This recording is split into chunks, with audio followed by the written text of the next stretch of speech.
former President Joe Biden was diagnosed with aggressive prostate cancer. That's where we're starting the 7 from the Washington Post. I'm Hannah Jewell. It's Monday, May 19th. Let's get you caught up with today's 7 stories. In a statement yesterday, Biden's office said that the cancer had spread to his bones. The statement also said that the cancer appears to be sensitive to hormone therapy, so it can be managed effectively. Biden received the diagnosis on Friday. Prostate cancer is one of the most common types of cancer among men, and especially older men. Biden is 82 years old. The news comes at an extraordinary moment for the former president and his party. Democrats in recent days have been questioning their handling of the 2024 election and Biden's initial decision to seek a second term. Politicians from both parties, including President Donald Trump, offered Biden their support.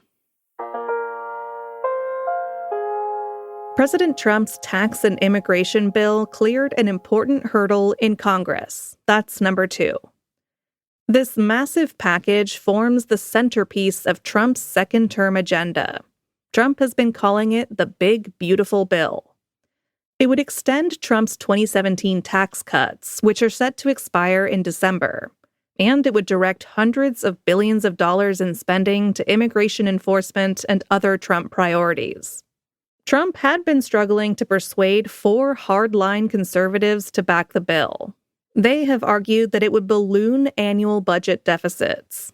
But late last night, the 4 allowed the package to advance.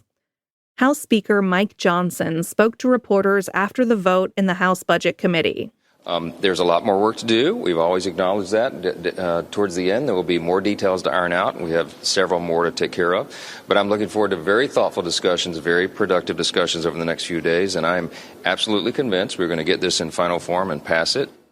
Johnson said the measure would go to the House floor as soon as this week. He wants to pass it by Memorial Day. That holiday is a week from today. Republicans have a razor-thin majority in the House. Number 3. Investigations are continuing after a Mexican naval ship rammed into the Brooklyn Bridge. A towering sailing ship was on a journey down New York City's East River when it hit the Brooklyn Bridge on Saturday evening. Here's the moment it collided, recorded by a bystander. Holy crap. You're gonna hit the dock. Hit the camera!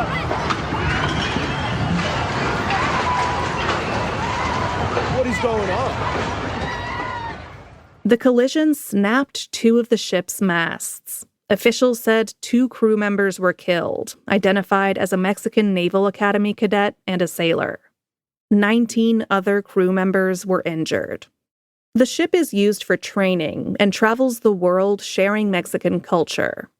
Video showed that some of the sailors were perched on the masts dozens of feet in the air at the time of the crash. Officials said the captain of the ship lost control of the vessel after a mechanical failure. U.S. transportation officials are investigating. Number 4. Israel launched extensive new ground operations in Gaza. Negotiations for a ceasefire between Hamas and Israel are underway in Qatar. But this weekend, Israel launched a new ground offensive in northern and southern Gaza, and deadly Israeli airstrikes continued to pound the territory. Israel said the operation is part of a plan that some leaders have said could include a long-term occupation of the Gaza Strip. Israel also said yesterday that it would allow what it called a basic amount of food into the territory. Israel has blocked all food and aid from entering the enclave for more than 2 months. Last week, the world's leading body on hunger crises warned that all of Gaza was at risk of famine.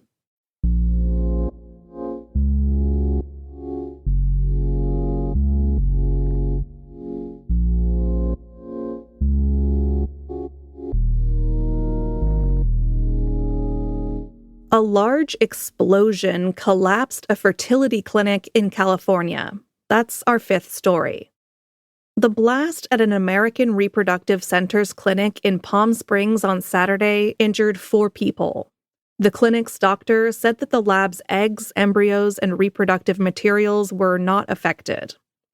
Officials identified the bombing suspect as 25-year-old Guy Edward Bartkus. They said he was killed in the blast while attempting to live stream it. FBI official Akil Davis spoke about the suspect at a news conference yesterday. The subject had nihilistic ideations, and this was a targeted attack against the IDF facility. Make no mistake, we are treating this, as I said yesterday, as an intentional act of terrorism. Authorities also described Bartkus as having anti-natalist views. That's the belief that it is morally wrong to bring new life into existence. A rambling 30-minute audio recording surfaced online after the bombing. In it, a man described his plan to attack an IVF clinic. The recording is being examined as part of the investigation. Number 6. Deadly storms swept the U.S. this weekend. Severe weather killed more than 24 people across 3 states. Officials said 7 people died in Missouri and 2 in Virginia. And at least 18 people died in Kentucky after a powerful tornado hit the state.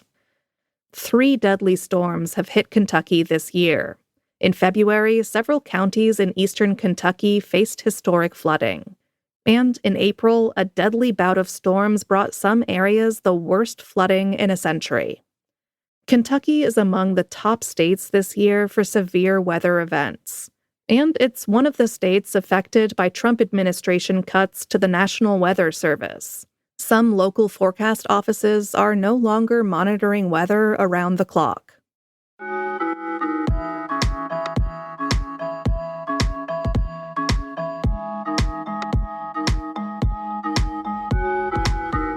And at number 7, scientists set a new atomic clock in motion, and it's astoundingly precise.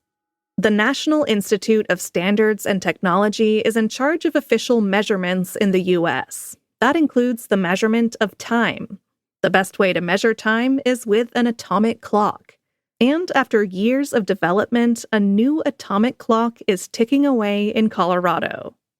It relies on cesium atoms, which oscillate more than 9 billion times per second.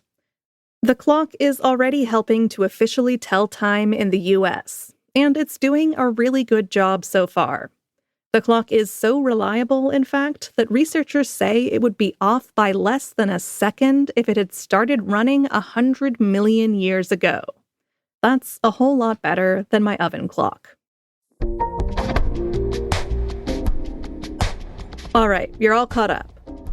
A quick reminder that now is a great time to show your support for the Washington Post journalism and for this show. Our Memorial Day sale means that you can become a subscriber for just $2 every 4 weeks for your first year. You can cancel anytime. $2 every 4 weeks for your entire first year. And after that, it's just $12 every 4 weeks. So if you've been thinking about signing up, now is the time. As always, there's a link to subscribe in our show notes, or you can go to washingtonpost.com/subscribe. One more time, that is washingtonpost.com/subscribe. This is a limited time offer, so sign up today. I'm Hannah Jewell. I'll meet you back here tomorrow.